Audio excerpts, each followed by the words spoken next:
In this video, a nurse will understand the various aspects of oxygen devices, method of administration of oxygenation, its uses, indication and contraindication.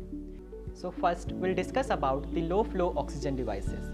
There are two low flow oxygen devices we are commonly using in hospital setting. First is about the nasal prongs or nasal cannula, and second is about the simple face mask. So first, we'll discuss about the nasal cannula or nasal prong. Nasal cannula or nasal prong is the easiest and the simplest way of delivering oxygen devices to the patient who is having a respiratory difficulty.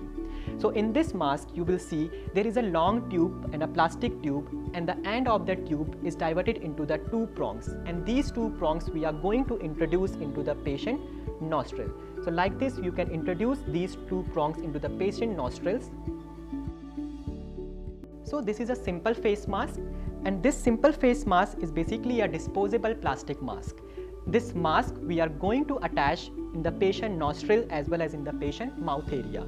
So like this, we can attach this mask over the patient nostrils part, that is in the nasal part as well as in the mouth area. So with the help of these ports, the patient is able to expel out the carbon dioxide, and this end portion we are going to attach with the oxygen cylinder. This is just a trailer, but if you are really interested in learning all clinical procedures, we have a video library that includes all clinical procedures followed at NABH JCI accredited hospitals.